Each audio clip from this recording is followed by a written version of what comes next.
Hey, I'm John Harris, and this is a conversation that I wanted to start having about 4 years ago, and understanding coaches and colleges and how to really get recruiting to the next level. And now, honestly, with the COVID crisis and the pandemic that's going on, I think there's a lot of opportunity for people to do things like what we're doing today, of trying to have conversations about what makes programs different and how kids can find their fit faster. So without further ado, here's Find Your Fit. My guest this evening is Garrett Schilling. Garrett is the assistant baseball coach at Bluefield College in Virginia. And without further ado, I'll let him take over, because this is the whole point. I want him to be able to pitch. So Garrett, thanks for joining me, man. Thanks, man. Thanks for having me. It's we met a couple of years ago, and we're both two kooky baseball guys that got along just fine. So glad to be here, man. Yeah, honestly, being catchers, it kind of helps. Yeah, a little bit. Yeah. So first things first, tell me a little bit about your background. Kind of take me through. On your bio, it says you're a California guy, San Diego, born and bred. So walk me through your development as a player, your development as a person, but ultimately how it transitioned in your coaching career. The big thing, I went to junior college in California. Coming out of high school, I didn't play my junior year. Wasn't emotionally ready. Very immature, especially emotionally, and as physically as well. I was 6'2", 165, very tall, lanky guy. But that lit a fire underneath me to keep playing. So played my senior year at high school, played a lot, and then went to junior college. Played 2 years at San Diego Mesa Community College under Kevin Hazlett, who's no longer there. And then transferred out to Bluefield, played 2 years under Mike White here as a player. And then after I was done, he invited me, said, "Would you like to come work as a coach?" I said, "Sure, why not?" And here I am 5 years later. Yeah.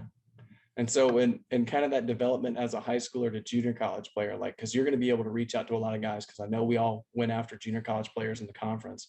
Yeah. So kind of tell me, as your career has led that way, how do you get to relate more with those kind of players as you've kind of developed through that same channel or that path? It's kind of one of those things, just been there, done that. Yeah. You talk to a guy, and, a lot of these junior college guys, they know if you're lying to them. Right. They know if you're if you're BSing them. So it's one of those things that I feel like, being from that level and going through the same struggles that they did, they can connect to that and go, okay, this guy kind of knows what he's talking about. And then it's a foot in the door for me. Yeah. Plus, there's just something about the JUCO life, man. It just pulls you back to it a little bit. Yeah. And honestly, I have no experience there, because I went to the same place for all 5 years, redshirted same place, went and played for 4 years. So I mean, as far as the transition goes, I don't have the experience of what it's like to have regime change. I try to make that point with kids a lot. It's like, you're going to have so many regime changes if your career goes longer. So obviously for a kid that goes high school, JUCO 4 year, it's like, well, how do you handle that regime change? And so I guess my next question would just be was that something that you guys did at San Diego Mesa, where your coach was kind of prepping you into that regime change, and how did that kind of affect your I guess abilities as a player to handle other coaches? When I went to San Diego Mesa, that was probably the hardest 2 years of my college, as far as school, how to act on the field, how to act in the weight room. It was a big 360 for me, because it wasn't one of those things in high school that doesn't really get taught that much. But when I left San Diego Mesa, coming to Bluefield College and exiting junior college, it made it easier. Bluefield was easier than back home in junior college. And that was the way that our head coach had set it up at the time, so that when we got to a different place, we knew how to adapt. We knew how to handle ourselves in the classroom. We didn't have to worry about having bad grades. It was one of those things that he knew that once we left, we were fine. Mm-hmm. So he set the bar high. The standard was set. It's very much a high bar. Yeah. Okay. So good. So I guess I know a lot more programs at the junior college level are doing that. It's just, I think the stigma or the stereotype about junior college is that it's some low functioning, baseball only mindset that doesn't have a transitive property or ability to transfer into a different school and help kids be successful. What would you kind of react to that? I mean, I'd say it's about 50-50. You run into those guys that are serious about getting guys out. My buddy over at COD, College of the Desert, Sam DiMatteo and Casey Dill, Yeah. That's what they're there for. They want to move guys out. They want guys to be successful. And then you get some that aren't as academic moving on minded. And it's one of those, it's just based on the program. It's based on the coaching staff. It's based on Yeah. the culture that's there. And that's definitely, we're going to get into that, but it's definitely something that we look for. Right. And so like when you touch on culture, because culture was one of those words that kind of come into my mind when I think about that, like who sets it? Because sometimes I think the kids, based on the pool in which that school would recruit, might set the culture, even though, as the years would go by, it looks like the coach is setting that culture. How do you see that handling in, I guess, today's player or like today's coaching staffs of trying to develop that culture, even though maybe the pool of recruits might already fit that type, and it's Yeah. kind of hard to weed them out of that. So how do you It's kind of one of those things that I feel like the coaching staff puts out or lays out an outline of a culture that they like. But in all reality, it's one of those things that there's more kids than coaches. Right. So however the kids are going to act, it's kind of one of those things that it's a very fine line that culture can go the correct way or that culture can go the wrong way. Right. Or it can consume ultimately. Right. Exactly. Or it can just consume. It's one of those things. I was reading the Marine Corps booklet that they put out. It's called Squad Leader Makes a Difference. Yeah. And great book. And Jocko was talking about it on his podcast not too long ago. That dude is crazy. But yeah, it's just one of those things that, I feel like if the coaches give the empowerment to the kids, right, to create a culture, a winning culture, I feel like majority of the time you'll get 65% will do it. And then the 65% will weed out the 35% that don't want to get on board. Right. So it's a combination, but it's definitely more on the kids. And it's tough for us, when you get 2 years at junior college, 2 years at a 4-year, it's not like you had 5 years to build a culture. You had 5 years in the same culture, and you were able to, once your first 2 years, you got it and was able to grab the guys that were in your spot 2 years ago and go, hey man, this is how we do things here. Sometimes I get to miss out on that. Yeah. And also too, I think that also has to going back to the players that you're bringing in. It's like sometimes that works great, and other times that fails flat on its face. So, like I guess another thing too would be, do you think the generational player that's coming out now, like where do you see that as a whole? And I know we're kind of getting more general and very broad. I know there are a lot of players out there that aren't this way, but as far as the culture of the generation goes, have you kind of molded your mindset a little bit based on how you were as a junior college player to how you were as a 4-year college player, and then now as a coach? Like, has your mindset or your cultural aspect viewpoint changed in any way based on the generation you're dealing with as a recruiting coach? It's 1,000%. I mean, for us, the last couple of years, we've had more talented teams. A perfect example is we've had more talented teams here at Bluefield than that were here when I played. But the generation that I played with, I tell my guys all the time, we would have won in a fight. We were mean. Right. Yeah. We were under-talented. We were mean. We wanted to play. That's what we were here for. I get in this old fogey thing of back in my day. Yeah. You know how that goes. But it's just, I don't know. I feel like this comes from a couple conversations with people. I feel like with social media, the aspect of playing Division I pro ball seems so much easier than it actually is. Mm-hmm. And I feel like it's one of those things that hinders guys is they see nobody watches baseball games anymore. Nobody watches a full game.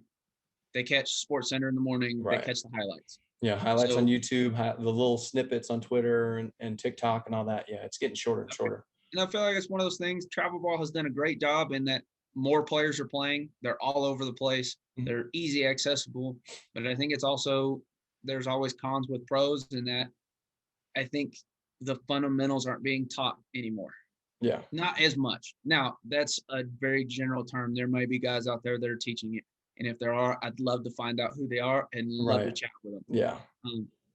But when I was growing up, I had an old guy that just pounded the fundamentals into our head. Mm-hmm. We did nothing but, I remember spending 2 hours of nothing but sliding or nothing but bunt coverages and talking about small stuff like that. Mm-hmm. if the grass, simple stuff like, is the grass wet? How many steps does it take from the warning track to the wall?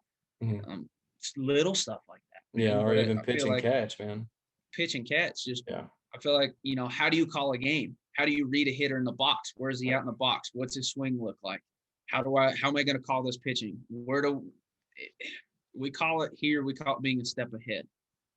I don't think with the generation right now, I think we're struggling to find out at lower levels how to teach the game in the aspect of how do you teach one step ahead? How do you teach guys how to think the game rather than just going from A to B? How do we get there? And that's a question that, when I get guys, I might be a little too late, but I challenge my guys all the time. If you ask me a question or I tell you to do something, don't be afraid to ask why. Right. What do you see? Right. Why do you say that? How do I fix it? We talk about creating goals and, we want to do this. We want to throw 90 miles an hour. Okay, great. We've established and looked at what we want. How do we get there? Right. So that's the big thing, that if I could say anything to this generation coming up is ask questions. How does the game work? Why does it move this way? Right. What am I looking at? Yeah. Well, I think, that falls on, I read a good quote that says, I'm not young enough to know everything. And I think that sometimes we fall, as like you said, they have all the social media, they've got all the things at their fingertips that basically tell them everything they want to know. But, like in school, I used to, when I was coaching at Reinhardt's, like I would ask kids, what math are you in, to try and get their mind thinking on a different level when they thought they knew everything about the game. I said, well, what math are you in? They'd say, well, I'm in like trig, I'm in algebra 2 or whatever. And I'm like, well, why don't you know trig? Like, why aren't you in calculus? Why aren't you in, some really advanced form of math? It's like, because you haven't progressed there properly. And when you're talking about high school coaches or travel ball coaches, like I always loved seeing a travel ball team or whatever that says that, their big thing is player development, but all they do is play games. I'm like, well, that's one aspect of player development. What else is there? Well, there's a ton out, there's a ton of training tools for player development. So I guess, you hit the nail on the head with talking about all that stuff with the culture, with the social media, building on, kind of those foundational ideas that your program does. And I guess I'm trying to segue into, your school aspect, because obviously the academic side comes into play too. Everybody, even when I was playing, you were playing, it's like, we all want to get on the field and go play, but oh crap, we gotta go to class. We gotta focus on what we're going to do the rest of our life at once baseball ends. So, tell me about Bluefield, talk about, some of the programs that you have academic wise, the structure, maybe your average guy academically who succeeds as far as their grade point averages or their test scores, just to try and get kind of more of a bubble as to break down later when we talk about recruiting, because we've already taken into account the academic things that are going to help your guys succeed in your program. Yeah, I mean, the three big programs that you see here at Bluefield College that a lot of guys are in is criminal justice, which in the state of Virginia, we're top 5 in the state of Virginia as far as program wise.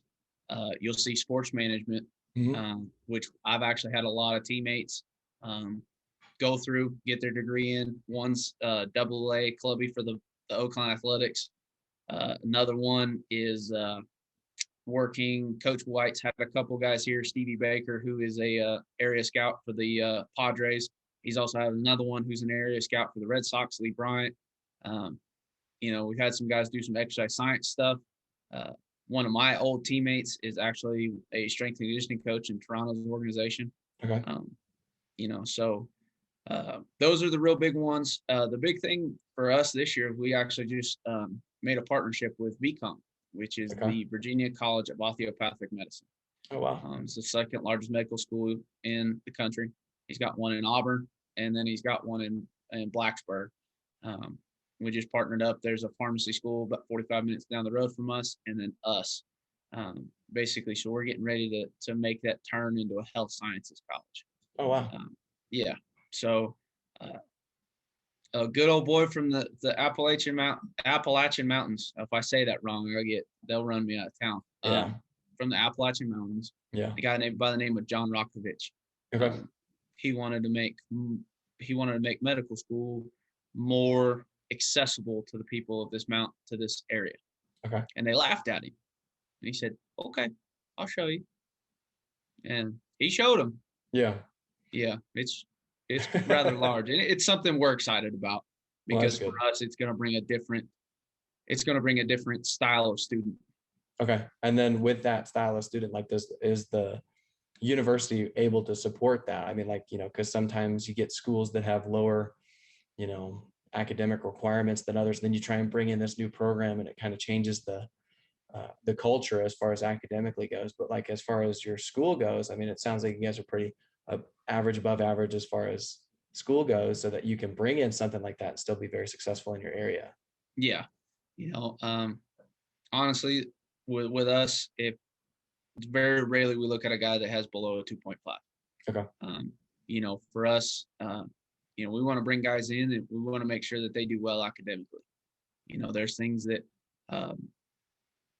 I think you as a player, me as a player, everybody else as a player, there's things that coaches have to deal with that we have no idea until we get in it. There's certain requirements that we have to have. We're the outgoing face of the university. We're the outgoing face of the college.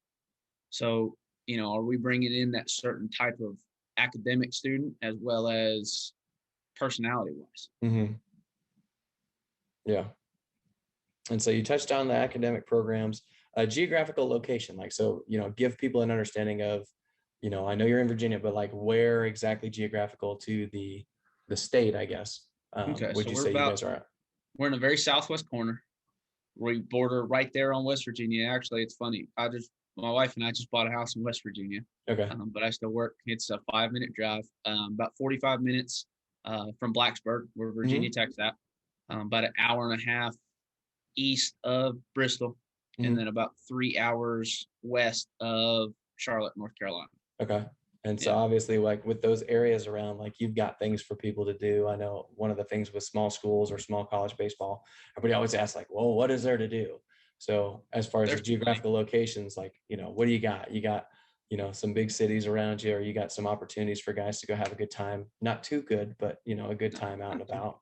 Yeah. Yeah. I mean, we talk about that in every recruit I bring in. You talk about finding the fit. You're not gonna remember the games. You're not gonna remember. You'll remember one or two. What you'll remember is your teammates, the long bus rides, the nights out, the nights in the hotel. That stuff is just as important as the academics and the baseball. You want to make sure that, like Bluefield, it's isolated. It's a small town. Bluefield is a small town, but it's close enough to things that if you wanted to go find something to do, you could find something to do. Right. But we try to play that as an advantage.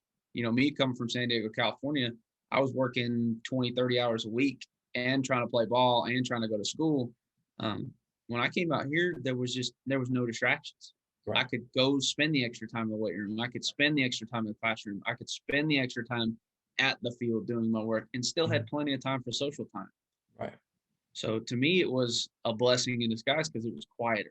Yeah. And you probably didn't have, the distractions kind of played into where not everybody else, it wasn't like you're the only person that didn't have anything else to do or had little to do.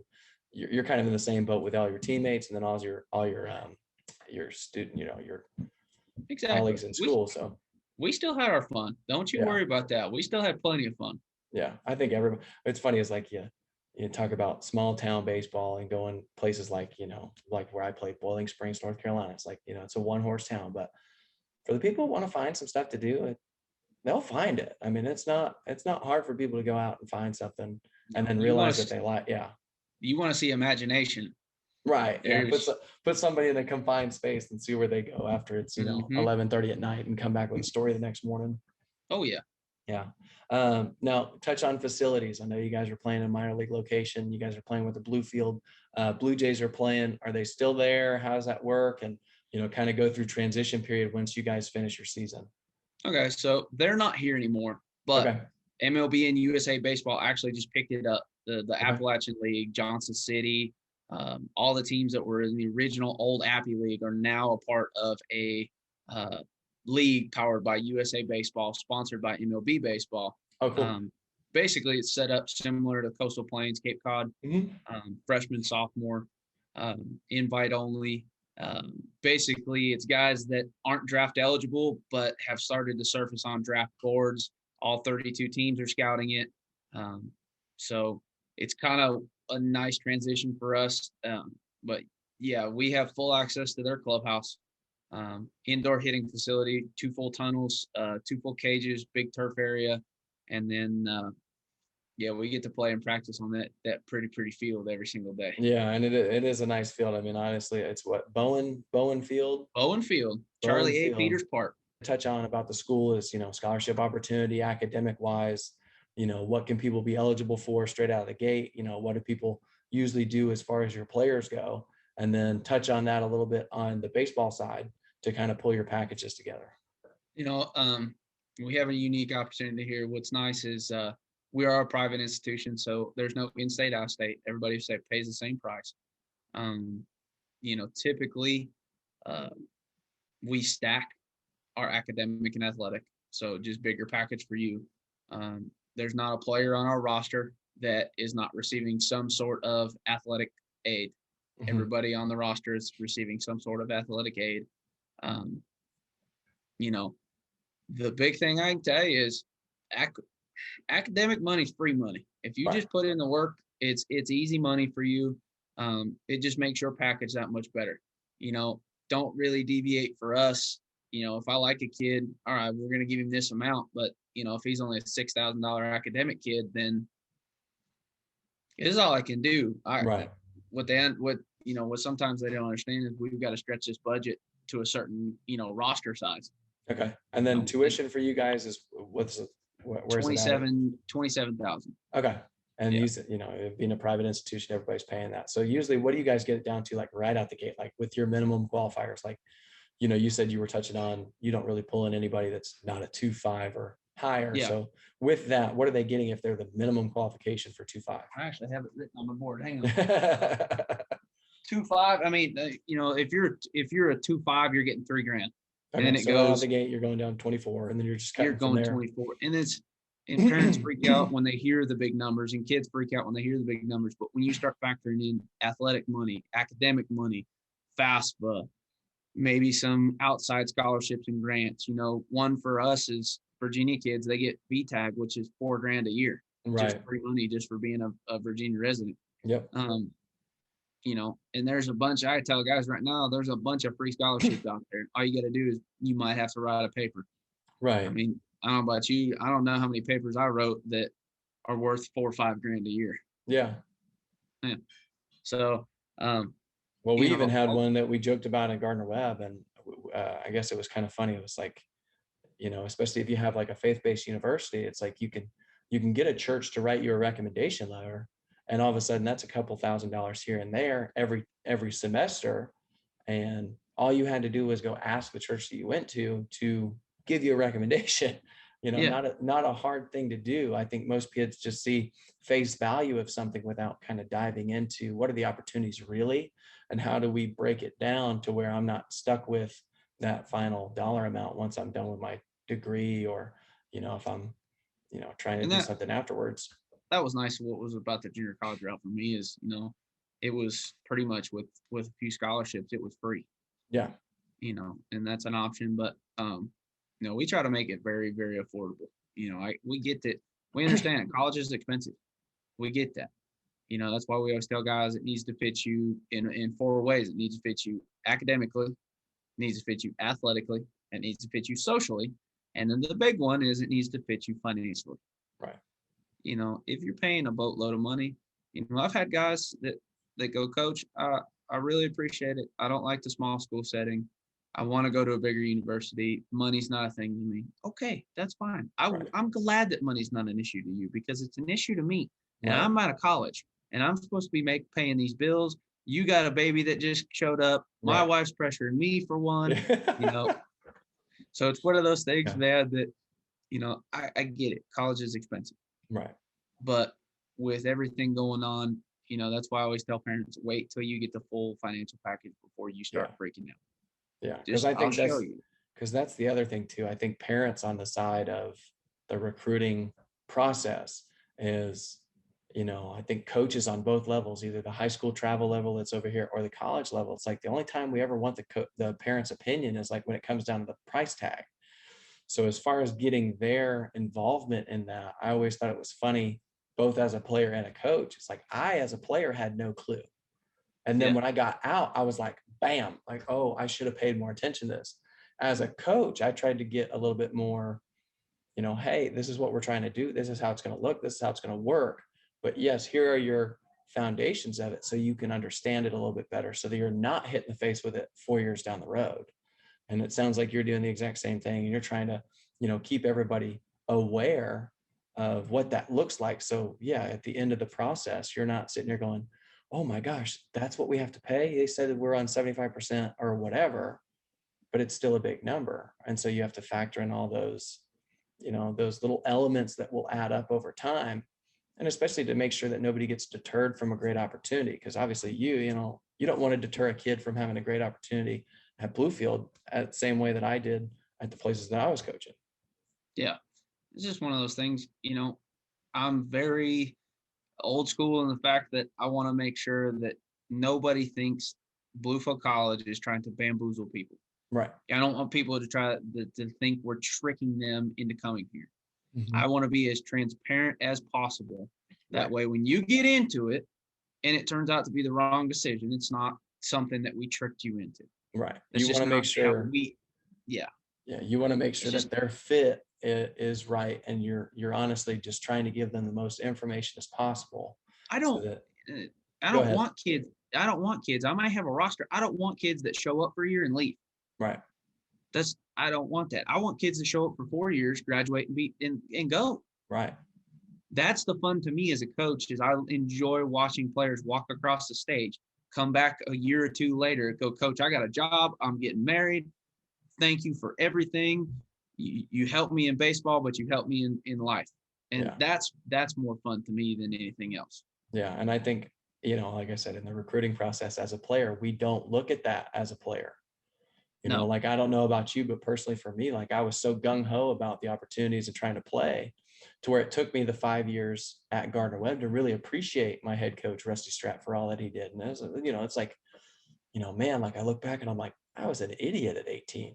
I was not very smart, nor did I'm surprised that anybody had patience, to some degree on some of the things that I might have said or did to where it looked like I was ungrateful. And I think that sometimes we fall into that trap as players, or I like it when coaches kind of call it out, but they call it out kind of quietly because you don't want it to backlash. And so that's back speaking upon your culture and how you guys kind of look at things. So I guess if that makes more sense, you were talking about personal relationships with your players, trying to get those when they come back, you have great relationships still, and they're very respectful and grateful for the opportunities because it did reach a different level, right? I mean, I think there's a lot of coaches out there that would say, well, it's not just about the game, it's about everything else. The game usually takes care of itself once you do the big things. Is that true for you guys? Yeah, the big thing that we push here is the little things. Right. Being able to take care of the little things, as simple as making sure you're on time, making sure your classwork's done, making sure you're communicating, shooting a text. Hey, coach, my car broke down. All right, cool. I understand that. But it's little things. And the big thing for us is if you take care of the little things, the big things will take care of themselves. Right. You know how to play the game. Otherwise, we wouldn't have brought you here. Right. We wouldn't have invested in you if we didn't think you could play the game. Mm-hmm. What we're trying to do is, I don't know how many guys you play with, how many guys I've seen, that just don't play pro ball. Pro ball's hard. Right. But there's a bigger number of guys that go on to be fathers, that go on to be husbands, that go on into the real life. And the fact that, I can get a guy that calls me and goes, hey, coach, I'm applying for this job. Can I put you down on my references? Right. Yes, 100% you can. Yeah, I still have kids from programs that I've, since been a part of for 5 years or past 5 years. And it's like, man, first of all, hey, how you doing? Second of all, absolutely. You do whatever you need, man. Of course. It's one of those things to me that, you talked about being a faith-based campus. That makes me know that I'm doing the right thing, right, that I'm where I'm supposed to be. that I've done what I'm supposed to do. Right. You know, for us, I get to play the fun role, and you did too as an assistant Yeah. coach. We get to be a little closer with these guys. Yeah. Head coach got to take care of some administrative work, and sometimes he's got to be the bad guy. Right. And I find that fun. I find that intriguing. I find it challenging because you get to talk to the player and have this personal relationship with the player and get to try to convey what the coach is doing, get to convey what he wants to them in a way that they understand. And it's different from person to person. Translate. Yeah. I used to make that exactly. point all the time. It's like my job as the assistant coach was to translate what the head coach was trying to say, even though not everybody's going to get it the exact same way. Shoot, he could say the same thing to 5 players and you have to translate to all 5 players differently. So yeah, I understand that completely. And that's something funny that, always gets brought up in conversation, but players don't get it until they're in it. No, they don't get it till they're in it. And then most of the time they don't get it till they're out of it either. Right. I didn't, I never understood. We called it therapy. It was an hour and a half it was 90 minutes of just blabbermouthing, venting. And he'd just sit there and listen. And then at the end, he'd put his arm around you and go, "Hey man, it's going to be okay." And you go, "Okay."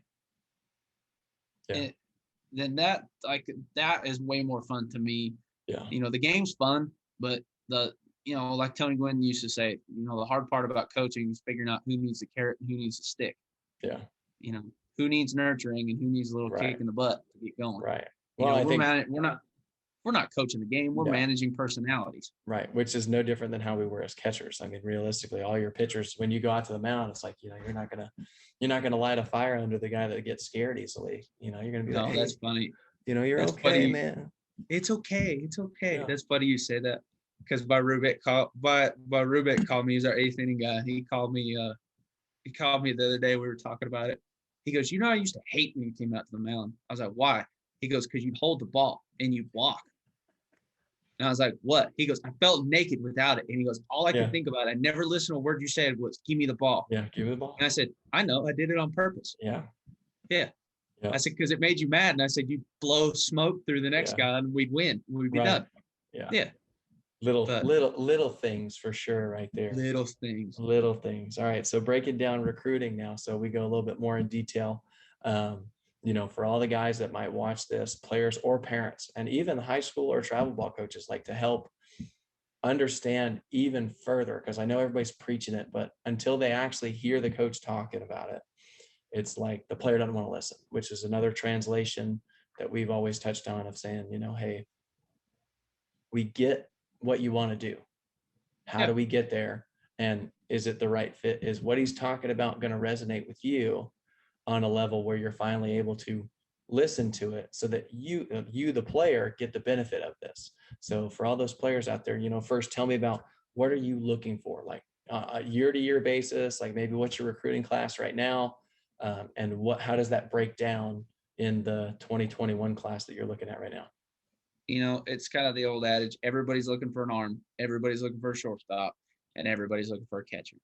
With COVID, not really looking for a whole lot, couple arms, maybe a middle guy and a corner guy in the infield, and maybe a catcher. Getting a lot back. So not very much of what we're looking for. But the thing that I'm always looking for is obviously I want players that can play. Right. That is a gold standard. You can talk to every coach, recruiting coordinator, anybody who's in it. Obviously, I'm not going to have a conversation with you if I don't think you can play. Right. The big thing that we go out and look for, I have had the privilege of being under the same guy for 7 years. I played for him. I work for him now. I have had the privilege of knowing what he likes in players and knowing what he doesn't like in players. Right. So it kind of gives you an advantage as a recruiting coordinator to kind of already filter based on the test that you guys have already figured out over your course of working together. Exactly. I know the culture that he wants to build here. Right. I know the kind of player he wants and what works well for his style. He's old school. Doesn't sugarcoat much. He's very blunt, honest with guys.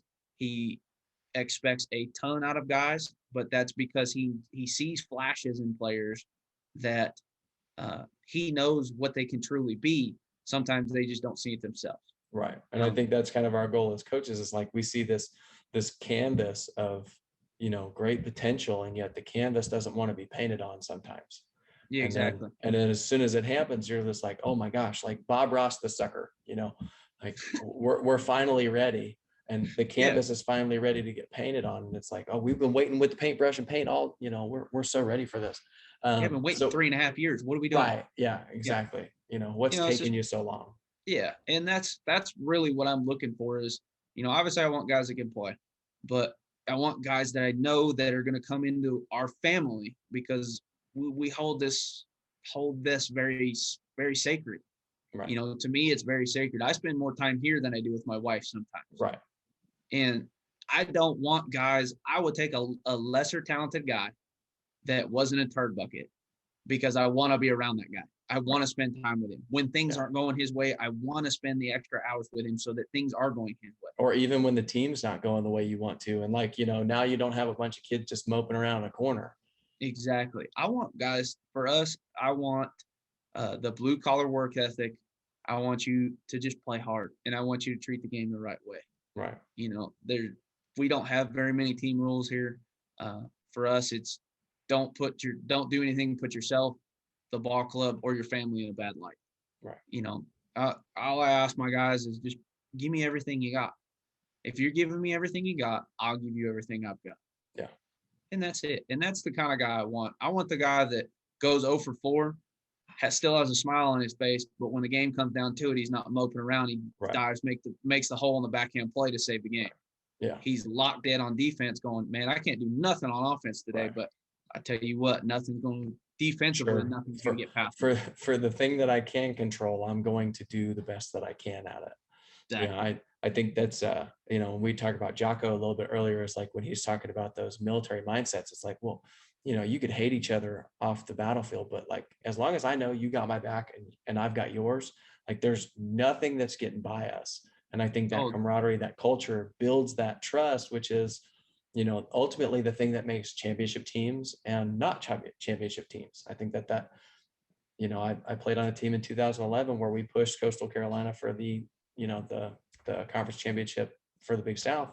And I mean, like, we hated each other off the field. Like, we didn't hang out with each other. But when we got into that niche or that setting, it was the military mindset. It was like, I got you, you got me. We could care less about what happened yesterday, but my gosh, we're going to get this done today. And it seems you guys have a good grasp on that. As far as you and your culture and how that's built, the personality side totally get. As far as the physicality side, what are kind of the body types that you guys are looking for? Or even, I'll even throw it out there, even though they don't matter, stats. Like, are you looking at stats on players? How do you kind of break down the physical and the statistical side in order to kind of break things down as to what you see as a Bluefield caliber player and then a not Bluefield caliber player? The big thing, specifically on the mound I'm looking at, I've had guys that are 5'9" that throw 92, and I've had guys that are 6'10" that throw 82. Right. It's a physical thing. While we look at it, it's just a factor. Statistically wise on the mound, I'm looking for a guy that probably strikes out. If he strikes out 2.5 to 3 guys per walk, I'm looking for guys that have higher strikeouts than walks. I need guys that throw strikes. Does velo matter? Yes. Does velo matter that much? There's a certain threshold that we look for, but just as well as I do, I think NAIA is one of the harder divisions, because you see guys that throw 82 miles an hour and punch out 15 in a game, and you see guys that throw 95 and just get shelled around the ballpark. Well, the spectrum's so wide. I mean, I think that's kind of the thing now with like D1 baseball, even D2 baseball. It's like those higher caliber, recruits that go into those settings. And it's like, well, on a scouting report now as an opposing team, you can just range now to that highest of high, which would be like 94, to the lowest of low, which is still about 86, 87. I'm like, that range is better than going 95 Friday night guy and the 79 middle inning eater. And it's like, buddy, well, that stinks. Like, I can't stand that spectrum of being so wide as a hitter, because even, I'm sure you've had experience with the midweek guys. Like, you're just sitting here thinking about, well, well, if they could just stick to that small range of, even if it's high, like they could be Yeah. burners, but for all sake of the matter, it's like, I would rather have that short window where it's a high window than the wide spectrum that is 99 to 79, Yeah. hypothetically speaking. And it's just Yeah. so frustrating as a hitter to try and balance that spectrum. Yeah. And in the conference, you coach in the Appalachian Athletic Conference, the quality of arms we're running out here. TWC had a guy last year, Tennessee. Oh, they're TWU now. They're Tennessee Oh, Wesley are University. they? Hey, how Yes, they about them? changed. Yeah. They changed. Billy and them Yeah. over there, they just put a new turf field in. So I got to make sure I get them the correct way. Yeah. You know, uh, they run good arms. They had a guy up there last year was up to 98. Didn't throw for him. Wasn't that was that the guy that was there last year? Yeah, Or the year strikes. before? Yeah, exactly. So it was like they'd run him Yeah. out there for like an inning and a half, and then they'd all get frustrated at him because he couldn't throw strikes. And it's just like, well, what's the point? You're gonna throw that hard, not throw strikes. Exactly. And then, you go down and face a team like St. Andrews. St. Andrews got a left-hander that's 82, 84, but by God, you look up every time he's got 7, 10 strikeouts every time he starts. Milligan always had the same thing. It's like they would just frustrate the heck out of you because they all threw strikes, but they were one of those ones where, like, if you're watching the game as a spectator, you're going, how is this guy not getting shelled? And as a hitter, you're thinking the same thing. And then you go up big-eyed and, excited. And before you know it, that little yeah, it's nothing straight. Right. And then all of a sudden you're going, okay, now I see why this guy's having success. It's like he's moving it around. He's a slow Greg Maddux on me. He's just the stats will point you to those who can play. Right. The numbers don't lie. There's a reason we keep stats. There's a reason we keep score. The numbers don't lie. Right. I want guys that, we also break it down on game by game. I go to a stat and, it might be, he's got 22 punchies, but he's got 12 walks. Okay, well, let's go back. Did he have a bad game? Right. All right. Did he have a game where he had 6 walks? All right. So his stats aren't skewed that bad. He just had a bad game. Mm-hmm. So it's one of those things. We had this argument the other day, and my brother plays in the American Association, and a couple of his friends play pro ball, and one plays in the Tampa Bay Rays organization. And I was giving him a hard time. I said, so 73 pitches, 6th inning, huh? And he just started laying on me. And it's kind of one of those things that, with the Blake Snell getting pulled in the 6th and all that stuff, and the analytics, numbers are important. Numbers and data are important, but there's also things that I think in baseball that you can't take away, and you can't. You got to have some feel. You got to have some feel for people. You got to have some feel for the situation, and I think that's something that occurs a lot for recruiting coordinators almost every day. Is I want to have a feel for a kid. How's he going to act? Is he going to be a guy that when he gets here, is he going to act a fool? Am I going to have a hard time keeping him in class? Right. Or is he going to be a guy that takes care of his work? He's a yes or no sir guy and goes to work. And it's one of those things that, we look at those, but, my first call is always the coaches. I call their coaches because those guys are around them all the time. Right. I want to see if guys are being honest. And, it's one of those things. I didn't realize how relationship-based baseball is. Yeah. You and I, 2 years ago, we met as opponents. Right. And we've just stayed in contact. Right. And it's one of those things I know that I could call you and go, hey, man, have you seen this guy? And you go, yeah. And I go, all right, what's he like? And if you told me, I'd go, okay, I trust him. I wouldn't second guess a single bit of it. But there's guys that I've played with that have tried to send me guys.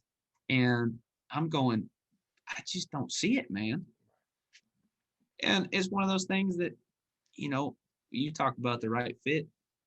Maybe we just saw you on a bad day. It happens. Or maybe we saw you on a good day and sometimes we miss. Yeah, the flip happens. I mean, I think Steve Springer has a line that says, well, one day made my career, and I think a lot of people have that same scenario. It's like, shoot, I showed up at Gardner-Webb at one showcase, like literally one day made my college career happen.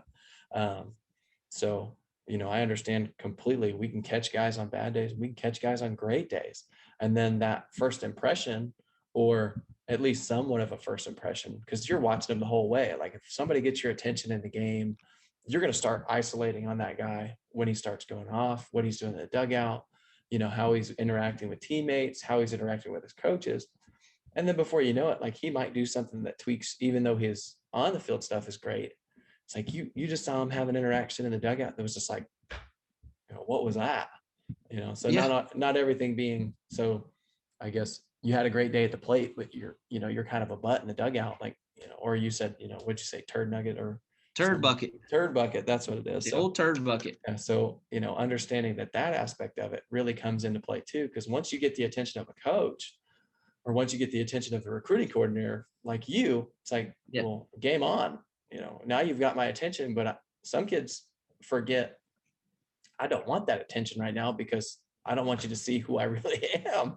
Or, maybe something slips and now all of a sudden I got judged, and I can't really take that stuff back. So I guess and when we talk about the player aspect of it, what are some of those ways during a game or during an event that you're seeing it kind of grabs you more? Like how can players kind of increase their opportunity once you're there, you're at the game? Maybe you're not even watching them, you're watching somebody else, but they feel they've got a chance to play at the college level for one, and then obviously to be a recruit for Bluefield and ultimately be a difference maker in your program. So how can a player increase their opportunities once they're in front of you?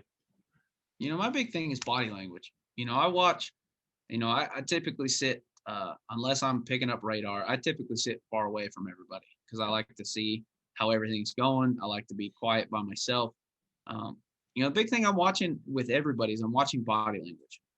I'm watching, how are you carrying yourself? Do you have a little bit of confidence? Are you down in the dumps? I can see that on your face, in your shoulders, how you walk, how you move, how you're throwing the ball, how you're taking your practice swings. We can see that as coaches. That's something that triggers us in the back of the head. Are you a guy that on your second strikeout of the day, do you go to the dugout and obliterate the helmet rack? Mm-hmm. Do you throw the helmet on the ground? Or do you go, are you stopping at your teammate and going, hey man, this is what I saw, this is what he got me on, be aware of it? Is it about you or is it about the team? Right. That's my big thing is, mm-hmm. if you'll stand out, if you control your body language and you're doing it, if you play the game the right way, I'll see it. Right. Are you a guy that hits a ground ball to the shortstop but runs a hard 90? Automatically, I'll go, who's that kid? Mm-hmm. Are you a kid that is upbeat even though you get out, you're 0 for 4 for the day? Are you upbeat, still cheering on your teammate? Are you the first guy in line when a guy hits a home run going, yeah, man, nice job? Yeah. That's a big team win. We talked earlier, you touched on it about we don't really engage those parents. I'm listening to parents. Yeah. I'm figuring out who's the parent of who. Right. Because I'll be honest, parents, if you're chirping at umpires, oh yeah, I don't care how good your kid is, I'll cross you off the list. Yeah. Because I don't want to hear that for 4 years. We play 55 games a year. That's what, 220 games in 4-year process? Right. I'm not going to hear that for 220 games. Well, let's go 110 at the house. Well, in worst case scenario, you're going to have umpires that are aware, kind of like the reverse. It's like all of us coaches, all the players, we know who the good umpires are and we know who the bad umpires are. Umpires are doing the exact same thing. They know who the good homes are and who the bad homes are. So if they've got some rowdy parents that they're frustrated with from last night's game, from the 3-game series, you better believe that's going to change a little bit of stuff when it's come crunch time to the make or break call. If they're subconsciously already, filtering or they're primed with some sort of negativity coming from behind them. I've seen you and I both, we've seen parents get chucked. We've seen the people that try and, act like as if they're going to have some backyard brawl in the parking lot. It's like, nobody wants that. It doesn't do anybody any good anywhere, anytime, any place. Like it doesn't do anybody any good. It certainly doesn't do their kids any good because, most of the time the kid knows that it's going on and can't do anything about it. No, that's all you're doing is hurting you. Right. Or worst case scenario, the kid's the exact same way. And now good thing you cross them off the list because you don't have to worry about that in your program or in your dugout. So that's a big point to touch up on there because I think parents sometimes like there's a way to do it as far as chirping at umpires, same way that you would teach it as a coach to your players. It's like, Yeah. you got to know where the line's drawn, and every umpire draws their lines differently. Some are And very bold and some are very thin. that's where you and I have that weird relationship, because we got to have those mask on conversations with guys of like, hey man, like we get to sit in front of a bunch of umpires. Mhm. Some guys we liked, some guys we didn't. Yeah. But we knew we had that relationship built, and that you touched on a little bit. I'm not a big fan of players chirping umpires. Mm-hmm. I don't think, there's a lot of things going on. Like you said, there's a lot of things going on. They're human. They're going to make mistakes. That's a big thing is, do you get a play that doesn't go the way you want it to? Right. Are you going to say something to him? How's your body language in that conversation? Yeah. Do you just wipe it off and go, hey man, all right, whatever, and let your coach handle it? Or do you say something and chirp him? Because now if you chirp him, what they don't know is if you chirp him, that zone just got either a little bigger or a little smaller. Yeah. If you're on the mound, it's going to get smaller. If you're at the plate, you better hope that it's not close, because I'm banging you this time. And that's kind of the culture that we've, kind of circling back to what we talked about. That's kind of the culture that we've talked about here is, everybody has a voice. Everybody is a leader. If you don't like something, say something. Right. There's a way to say it. The old, I don't know if you got as a lot. I was a smart aleck as a kid. It's not what you said, it's how you say it. A lot of those things, you talk about Gardner Webb, you guys hated each other. Mm-hmm. I had a teammate here that he and I didn't get along. We hate each other. Multiple times we came to hands at multiple different places. But I knew when we stepped on there, I knew that if he said something, he meant it. And if he knew that if I said something, I meant it. And that's because we were going to play as hard as we can.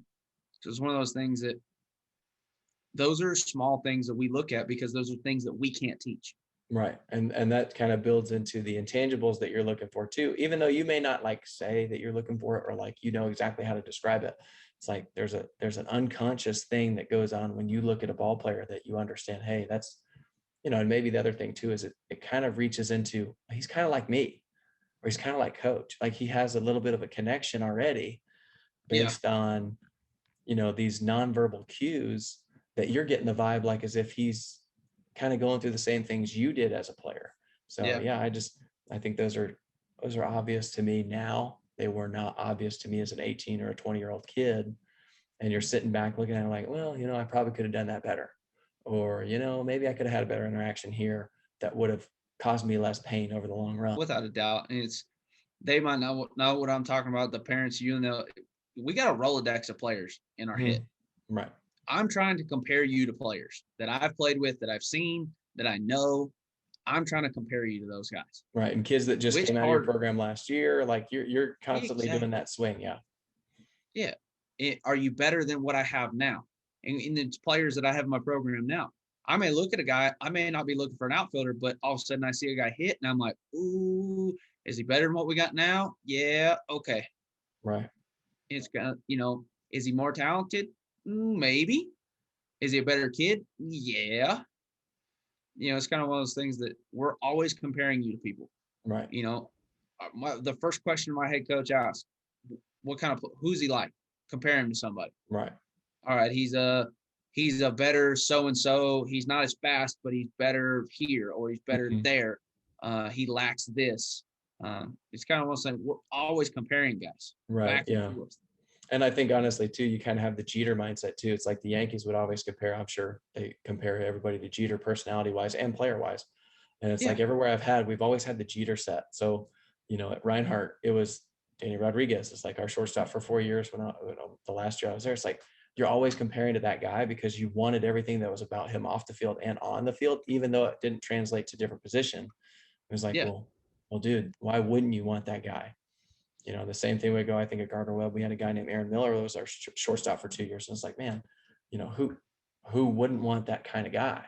Or, you're picking and choosing based on the good years and the bad years, especially in a pitching staff mindset. You're like, man, if I could just have a staff of blanks, and not even if I could have 40 of this guy, we'd be all right. one of the more important things about understanding your fit. It's like, okay, if you're a ball player and you don't fit that caliber of even personality trait of what they're trying to compare you to, it's not that you'd be wasting your time. It's just, it's not the fit for you right now. And it's not the mold that you are as a player, and I know you talked about transparency earlier. So, and under that transparent umbrella that you guys have with your recruits, how soon are you to kind of relay and say, hey, look, it's just not that fit that you're going to work into here. I think we're looking for a different kind of player. So how soon are you going to tell them, hey, I don't think this is the right fit for you? It's kind of one of those things. I try my best to do my research ahead of time. You and I are very similar in that we are very prepared. There's not an opportunity or a situation that we don't walk into that we haven't thought about at least 2 or 3 times.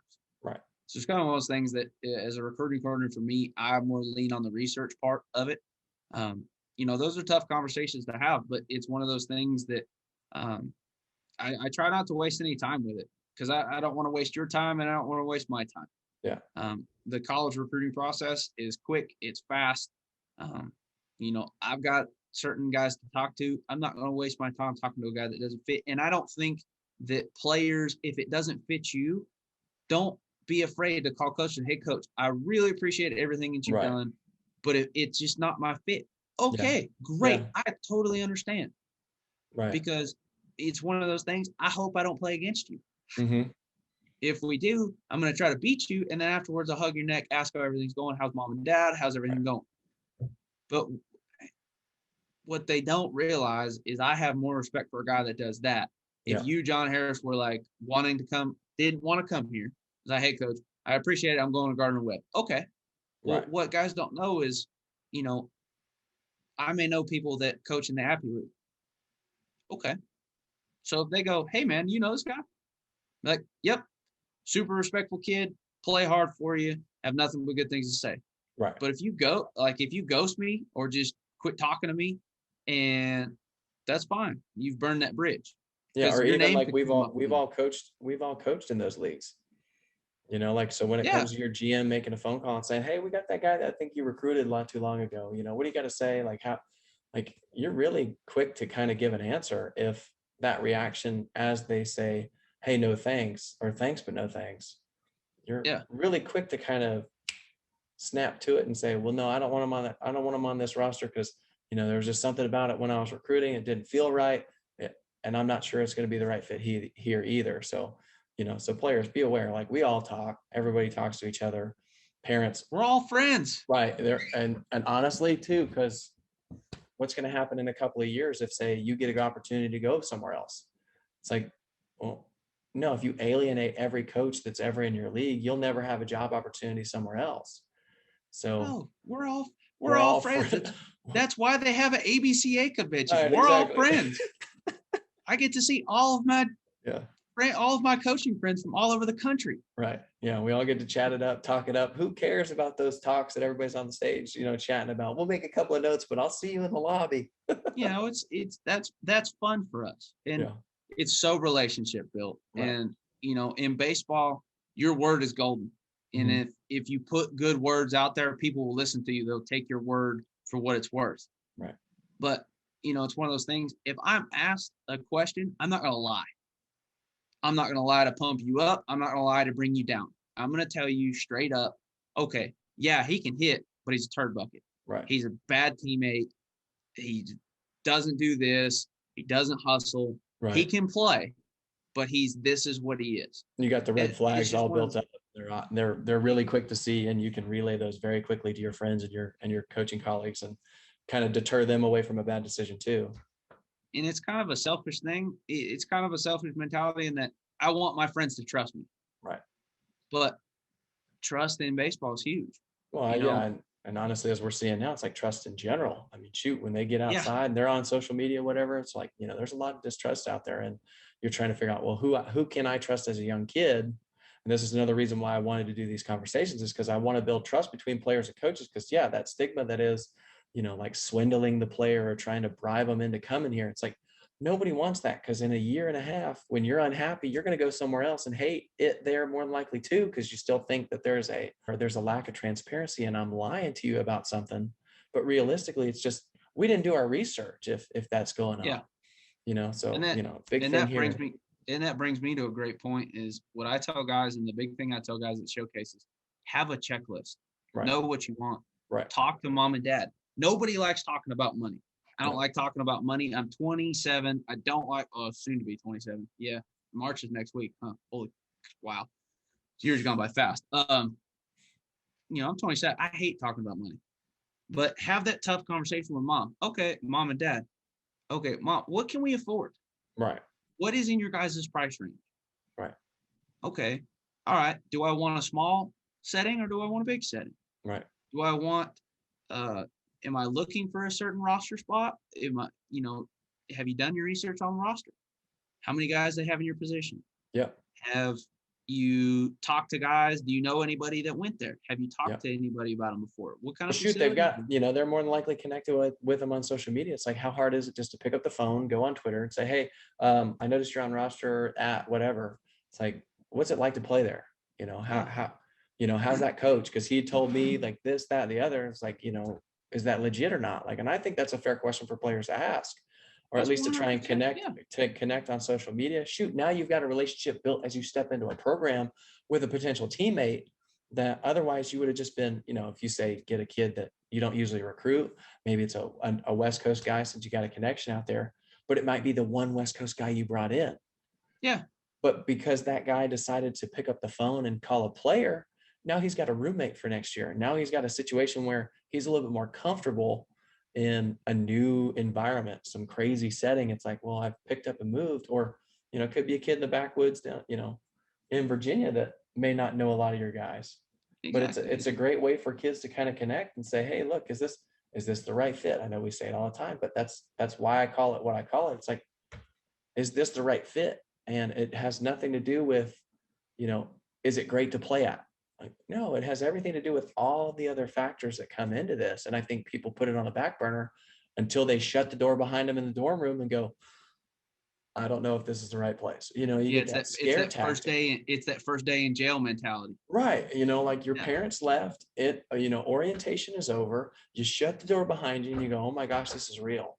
Like, are we where we're supposed to be? And after a couple of days, you'll either get the overwhelming feeling of, yes, I'm supposed to be here, or I don't know if I made the right choice. Let me call dad, see if there's something we can do, or even we'll call somebody else and say, hey, I'm thinking about transferring right now. Like, oh, but yeah, all that gets solved with just conversation, having the ability to, like I said, pick up the phone and try and reach out to somebody that, might have, maybe it's not the answer you're looking for, but it's an answer.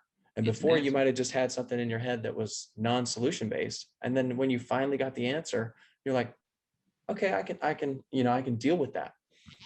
Yeah. It's, recruiting gets pretty easy if you know what you want. Right. It kills me all the time. I call kids, all right, what do you want in college? This is there's not many times in your life where you get to be truly selfish. Right. To make a decision solely for you, not anybody else. It's not for mom. It's not for dad. It's not for brother, not for sister, grandma, grandpa, your teammates, nothing. This is a decision for you, you and you only. How do you not know what you want? How are you not know what you're looking for? So I just think there's times where players need to kind of individualize that thing and have that individual conversation with themselves, one, and then kind of branch out into small groups. Say, like, if their coach is somebody they lean on, ask them about that, like make mistakes, or make mistakes as early as possible so that it's not happening your sophomore year in college when you're trying to figure out whether or not you should hit the portal or not. Yeah. Do your research. Right. Everybody knows how to use one of these. Yeah. They all have one. Yeah. Do your research. It's not extremely difficult. If it's something you want, seek the opportunity that you want. Don't wait for the opportunity to seek you. Yeah. And sometimes kids miss it. And it's just like, well, your fit just walked past you. Yeah. Here was your opportunity. You didn't realize it was your opportunity. Then it passes you and you're like, oh crap, I missed out on that. I don't want, we had a conversation with a kid who sadly left here, and we had the conversation that it was, well, you quit pursuing me and yada, yada, yada. And then my question was, how many times did I text you and ask you if you could come by? How many times did you ever show up to those times? Yeah. Did you ever come by? And did you ever just come by? We're here all the time. Right. I don't want guys recruiting. I don't want guys that don't want to play here. Sure. If you don't want to play here, just tell me. Great. Right. Awesome. Be upfront and Appreciate transparent like you are. Yeah. Hey, good luck to you. Wish you nothing but the best. Here we go. I'm on to the next guy. You can see my board. I mean, that's just arms. Yeah. There's a bunch. There's guys all over the place. And COVID has made a recruiting logjam. There's more guys out there than I know what to do with. When you're talking about guys seizing their opportunity and coming at you, how can they reach you? What's the most easiest or fastest way to get in touch with you? And then how can they maintain that contact? The big thing, email is what I would say is the easiest because it's posted on the website. But man, I get, I don't know about you, I get 100 emails a day. Yeah. Whether it be from school or from just stuff, or it's just, sometimes you just get lost in the mix. Right. Twitter's a big thing for us. Twitter, field level, NCSA. The old adage, don't put your pop time in the subject line. Yeah. The old, I have a 1.8 pop time. Oh yeah, JT Real Muto he popped the fastest. He was 1.88 one time. It's kind of one of those things. Introduce yourself. Hi, Coach Schilling. My name is so-and-so. I was doing research on your program. As soon as I see the word research, it sticks out to me. Yeah. I've done a little bit of homework on your program. Well, this is what I saw. Hopefully, if they're watching this video, that means that they took the time to understand that you look at so many things that are not physically related to their abilities as a player. Yeah. To where now when they talk to you on an email, that first line should be, hey, I didn't realize you were from San Diego, or I didn't realize this. Hey, would love to connect with you. I feel I've got the tools as a person, or I've got some intangibles that you had talked about. I guess the lightning rod type player that you're looking for is really somebody that is unfazed by adversity, but understands that it's there. Yep. But ultimately can overcome the adversity and find out how to win, even if it doesn't mean that they succeed today. Yep, that the team succeeds. If the team succeeds, then it was a successful day. Right. That looks adversity in the face, kind of smiles and goes, okay, that's all you got. Yeah. Roll it back out here. I bet you can't do it again. Right. It's just, for me, we call them, in pro ball, they call them separators. Mm-hmm. How do you separate yourself from the pack? Right. There's 22 shortstops on our board right now. We only need one. I'm talking to 20 catchers. I only need one. Mm-hmm. What's the difference? They all play. They all can play. Otherwise, I wouldn't have found them. Right. They wouldn't be on your board. Yeah. Or they wouldn't be on my board. What's the difference? And it's, you forget, and this is going to sound weird, you forget coaches are people too. Right. They just see us as, people who move kids in and out and stuff like that. We're people too. Mm-hmm. I want to spend time with these kids. Right. You spend a lot of time with these guys. Yeah. These kids are my family. I have them in my house. Mm-hmm. Our pitching staff and our pitchers and catchers come over to my wife and our house once a month. They have dinner. We do nothing baseball related. We don't even talk about baseball. We have dinner and we play board games. And I swear some of them are more competitive at board games than they are on the baseball field. I've had I've almost had a few tables flipped in the house. Almost. Yeah. But, it's just one of those things that for us, and it's this, I don't speak for all coaches, but I know a lot of guys are the same way. Mm-hmm. In that when we talk or look at players, we only look at players that can play. We're trying to find things. Do you fit in the program? We're looking at the intangibles. Nothing that has to do with the baseball field. Right. I'm looking for the person. Obviously, you got to be able to play college ball. Yeah, I mean, it's in there. It's in there. But I mean, ultimately, the difference maker between you going to this program or that has to do with how you related to that coaching staff, how you related to their you said before, the comparisons that they're making about previous players or players that they've played with that aren't even in that program, subconsciously, I mean, they're sizing you up. I mean, Yeah. there's just that understanding as a player that you have to know that I'm going to get judged, but at least at some point I need to be told the truth on whether or not I feel like I fit, or Yeah. that the program is willing to accept the fact that, hey, are you willing to take me in as this personality? Because yeah, you're going to, like right now, like I'm kind of glad I'm out of it because I get to spend more time with Oliver than I do all these other kids. I had a coach at Reinhardt who was the soccer coach there, and he said, well, to really understand coaching, you're going to spend a lot more time with other people's kids than your own. Yeah. And I just kind of like, whoa, So another thing with this was to make sure that coaches get out their words and what they're looking for in their programs. Cause like right now, I know I'm taking up your time and I thank you for it, but I want to make sure that you go home for dinner. Yeah. So if there's a small part of me that can find a way to help coaches find more time at home just by a simple video that allows kids to know you better as a person, makes your recruiting process a little bit better. When Yeah. they see you out at the field, it's like, we've already had some sort of conversation. I just didn't have it with you at this time. I saw the video, I looked into your history. I really connected with you. I feel like, if I sent you an email, bam, we'd go right out the gate running. But for me, ultimately, that just kind of brings it all back in as, there's a lot more involved in what we're doing as recruiting coaches that I think gets left in the background of all the important stuff that's really going on. I think, we do a lot to get these kids in, but as they're here, it's like the development aspect has way more to do with their mind and their heart than it does anything else. Oh, 100%. And, if the mind and heart is right, the player will develop physically as far as on the baseball field. Oh yeah, the body will take care of it at that point. Your emotional status and your mental status take over. And I'm glad you called me because I've known you for a couple of years. You don't shoot anybody wrong. You're gonna shoot me straight, whether it's good or bad. And this is it's different than I've done a couple already. This is an honest conversation. Yeah. And I think that's what your guys are going to get, especially if they're on your recruiting board. They're definitely going to get that transparent guy. They're going to get the truth. But honestly, you're not going to waste their time. If they're on your board, you're in them. Like you're focused. Yep. Yeah, exactly.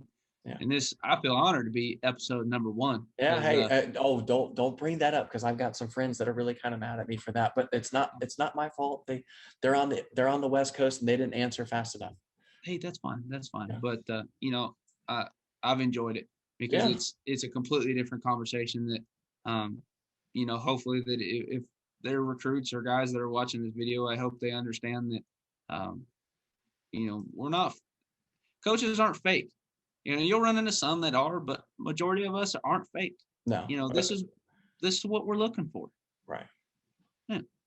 So anyways, I really appreciate your time. Do you have any are you guys able to do events this year? Are you guys kind of transitioning into the summer program as far as, what you guys can and cannot do? I don't know what the restrictions are for you guys in your area based on your state, but, I'm hoping that there can be some assistance in recruiting later on where I can either get you down here for an event or vice versa, where we're trying to, bridge the gap a little bit for some of the recruiting things that might be going on in the summer.